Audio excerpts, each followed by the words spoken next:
انا ہدیناہ السبیل اما شاکرا و اما کفورا، ہم نے تو ہدایت کا راستہ واضح کر دیا ہے، چاہو تو شکر گزاری کی روش اختیار کرو، خواہ نہ شکری کی۔ اچھا، لیکن اس سے یہ بات نہ سمجھ لیجئے گا کہ اللہ کو کوئی پرواہ نہیں ہے، ٹھیک ہے وہ گناہگاروں کو بھی بخش دے گا، مجرمین کو بھی بخش دے گا، اور نیکوکاروں کو تو اس نے بخشنا ہے۔ نہ، اس طرح نہیں ہے۔ اور اکثر لوگ کہہ رہے ہوتے ہیں او جی اللہ نے ساڑی نمازاں نہیں چاہیے۔ استغفر اللہ، یہ بات آپ کیوں بولتے ہیں؟ یہ آپ کس کو بول رہے ہوتے ہیں؟ میری نماز تو نہیں کو پڑھ رہا نا، تو مجھے کیوں سنا رہے ہو؟ جس کی پڑھ رہے ہو اس کو سناؤ۔ اللہ کی پڑھ رہے ہو تو اللہ نے کب کہا ہے کہ مجھے تیری نمازیں چاہیے؟ کہیں کہا ہے؟ اللہ کہتا ہے تمہیں تمہارے لیے نمازیں چاہیے۔ اس فلسفے کو اللہ تعالیٰ نے سورہ الزمر میں بیان کیا ہے، مسئلہ تقدیر بھی حل کرنے والی یہ آیت ہے، اور سارے مسئلے یہ اکثر لوگ کہتے ہیں نا جو کچھ ہو رہا ہے نا جی اللہ کی مرضی سے ہی ہو رہا ہے جی، یہ اکثر آپ سنتے ہوں گے کہ دنیا میں جو کچھ ہو رہا ہے نا جی اللہ کی مرضی سے ہو رہا ہے۔ نہیں سر، ایسے نہیں ہے، اللہ کی مرضی سے نہیں ہو رہا، اللہ کی اجازت سے ہو رہا ہے۔ اللہ کی مرضی ہے یہ کہ لوگ زنا کریں، اجازت ہے کہ کر لو، یہ نہیں ہوگا کہ جسم پہ فالج گرے، لیکن آخرت میں چھوڑوں گا نہیں۔ شراب پینی ہے پی لو، چمڑی اتار دوں گا آخرت میں، یہ نہیں ہوگا کہ شراب کی بوتل پکڑو تو ہاتھ پہ فالج گر پڑے، ایسے نہیں ہوگا۔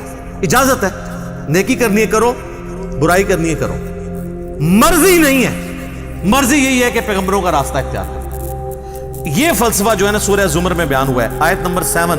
سر یہ 7 نمبر آیت تو آپ سارے اپنے قریبی لوگوں کو سنائیں، اپنے آفیسز میں سنائیں، اپنے دوستوں کو، گھر والوں کو۔ ان تکفروا فإن اللہ غنی عنکم، دیکھو اگر تم اللہ کا کفر کرو گے، ناشکری کی زندگی گزارو گے، تو یاد رکھنا اللہ بے پرواہ ہے، اللہ کو کوئی فرق نہیں پڑے گا۔ لیکن اس کا یہ مطلب بھی نہیں ہے کہ اللہ کو نہیں فرق پڑا تو اللہ تعالیٰ چھوڑ دے گا، نہیں۔ وَلَا يَرْضَى لِعِبَادِهِ الْكُفْرِ، لیکن میں کبھی راضی نہیں ہوں اس بات پہ کہ کوئی میری ناشکری کرے، میری نافرمانی کرے، میرا کفر کرے۔ وَإِن تَشْكُرُوا يَرْضَهُ لَكُمْ، اور اگر تم شکر گزاری کی روش اختیار کرو گے، یعنی اللہ کے تابع فرمان رہو گے، تو یہ اللہ تعالیٰ تم سے پسند کرتا ہے۔ وَلَا تَزِرُ وَازِرَةٌ وِزْرَ أُخْرَى، کوئی جان دوسری جان کا بوجھ نہیں اٹھائے گی، ہر شخص نے اپنے اعمال کا جواب دہ خود ہونا ہے۔ ثم الى ربکم مرجعکم، اس کے بعد تمہیں لوٹ کر تمہارے رب کی طرف جانا ہے۔ فینبئکم بما کنتم تعملون، پھر وہ تمہیں خبر دے دے گا جو کچھ تم دنیا میں اعمال کیا کرتے تھے۔ انہ علیم بذات الصدور، بے شک وہ تو سینوں کے چھپے ہوئے رازوں کو بھی جاننے والا ہے۔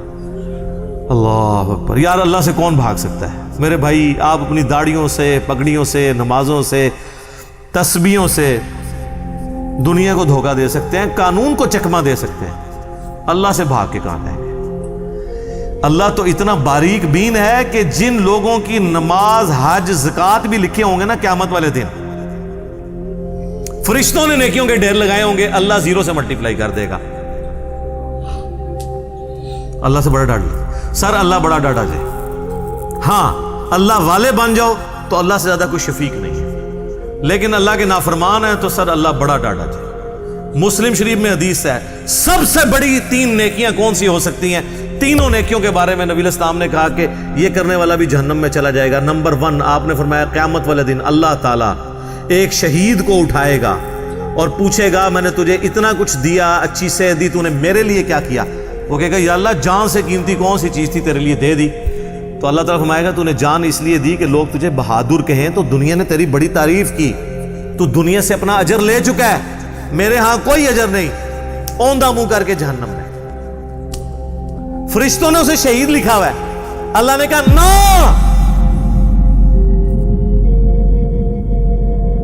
آپ اپنی نیکیوں سے فرشتوں کو بھی دھوکہ دے سکتے ہیں، فرشتے تو ظاہری مال کو لکھیں گے، ہاں جی تو یہ حساب کتاب تو بس اس خانہ پوری ہے، اصل میں تو اللہ تعالیٰ خود حساب کرنے والا ہے۔ اللہم حاسبنی حسابا یسیرا، آمین۔ پھر اللہ تعالیٰ ایک سخی کو بلائے گا کہ اتنا مال دیا تھا تو نے کیا کیا؟ وہ کہے گا یا اللہ جو بھی مجھے جگہ ملتی تھی نا کہ یہاں پہ تو نے خرچ کرنے کا کہا، میں نے کوئی جگہ نہیں چھوڑی کہ وہاں پہ خرچ نہ کیا ہو۔ اللہ تعالیٰ فرمائے گا تو نے اس لیے خرچ کیا کہ لوگ تیری تعریف کریں کہ یہ بڑا سخی ہے، تو دنیا میں تیری بڑی تعریف ہوتی تھی، میرے ہاں تیرے لیے کوئی اجر نہیں ہے، اوندھا منہ کر کے جہنم میں۔ پھر قرآن کے قاری کو بلایا جائے گا، اللہ تعالیٰ کہے گا میں نے تجھے قرآن دیا تھا، تو نے میرے لیے کیا کیا؟ کہے گا یا اللہ میں نے اتنے لوگوں کو قرآن سکھایا، قرآن کی تعلیم دی۔ اللہ نے فرمایا یہ اس لیے کہ لوگ تجھے قاری کہیں، تو دنیا میں تیری بڑی تعریف ہوئی، تیرے نام سے پہلے بھی 8 دمیں ہوتی تھی، بعد میں بھی 10 دمیں لگتی تھی، یہ میں اس کی تشریح کر رہا ہوں۔ پھر لوگ کہتے ہیں نہیں دیسی تو لکھے ہی نہیں سی ہوا، دیسی اتنا کوئی نہیں لکھا ہوتا، وہ آپ کرنا ہوتا ہے بچوں، کیونکہ قرآن پرانا نہیں ہوتا۔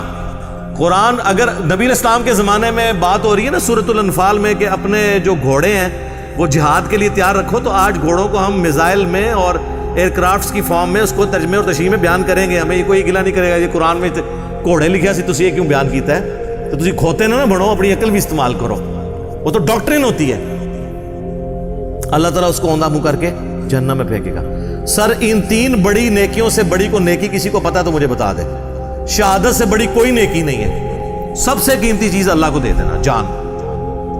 اللہ کی راہ میں مال لوٹانا، قرآن میں نماز کے ساتھ آلموسٹ ہر جگہ انفاق فی سبیل اللہ کا حکم آیا۔ اور تیسرا قرآن کی تعلیم، وہ تو سر بخاری میں حدیث ہے تم میں سب سے بہتر وہ جو قرآن سیکھے اور سکھائے۔ ان 3 نیکیوں سے بڑی کو نیکی پاسبل نہیں ہے، لیکن 0 سے ملٹیپلائی، کیونکہ اللہ کے لیے نہیں کی۔ مسند احمد میں حدیث ہے جس نے دکھلاوے کے لیے روزہ رکھا اس نے شرک کیا، جس نے دکھلاوے کے لیے نماز پڑھی اس نے شرک کیا، اور جس نے دکھلاوے کے لیے صدقہ کیا اس نے شرک کیا۔ کی نیکی ہو گیا شرک، یہ کیا بات ہوئی؟ نماز کیسے شرک ہو گئی؟ نماز تو اللہ کی ہوتی ہے، پڑھی بھی اللہ کے لیے لیکن دکھانے کے لیے کسی کو۔ ہمارے ایک ایکس پریزیڈنٹ تھے نا، مجھے ان کی پالیسی سے تو بہت اختلاف ہے، جنرل ضیاء الحق، لیکن ایک مذہبی آدمی تھے، ان کی وجہ سے ہماری فوج کے اندر کافی ریفارمز آئیں، اور یہ بہت بڑا احسان ہے ان کا پاکستانی فوج کے اوپر، ورنہ ان سے پہلے کی فوج اور آج کی فوج میں بڑا فرق ہے۔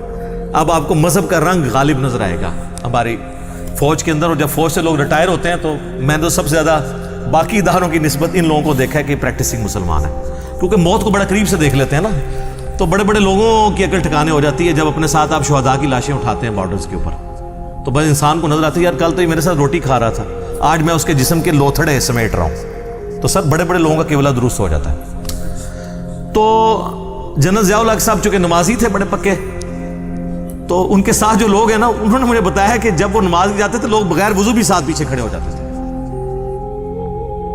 کیونکہ وہ نماز پڑھنے کا تو موڈ نہیں ہوتا تھا، اور وضو تو ایک تردد ہے نا، اور وضو کسی کا چیک تو نہیں ہو سکتا سونگ کہ اس کا وضو ہے یا نہیں ہے، تو وہ اس پر ٹوٹل پورے، جس طرح ہمارے یہاں پہ کئی پولیٹیکل لیڈرز کے لوگ جنازے پڑھنے کے لیے صحافی بھی آئے ہوتے ہیں، اگر آپ ان سے نماز انہیں نماز بھی نہیں آتی اور جنازہ پڑھنے کے لیے آئے ہوتے ہیں، ادھر سوٹیں لگا رہے ہوتے ہیں، ادھر میسیج دیکھ رہے ہوتے ہیں، ساتھ ہی جنازے کی اناؤنسمنٹ ہوئی، جنازہ پڑھا، نہ ان کو دعا آتی نہ وضو کیا ہوتا ہے، الا ماشاء اللہ، یعنی یہ نا آپ کہیں کہ میں ساروں کے لیے بات کر رہا ہوں، تو وہ ساری اس طرح کی جو نمازیں پڑھ رہے ہوتے ہیں وہ تو دکھلاوے کی ہو رہی ہوتی ہے نا، اللہ کے لیے تو ہو نہیں رہی ہوتی ہے۔ تو استغفر اللہ الذی لا الہ الا ہو الحی القیوم واتوب الیہ من کل ذنب واتوب الیہ، آمین ثم آمین۔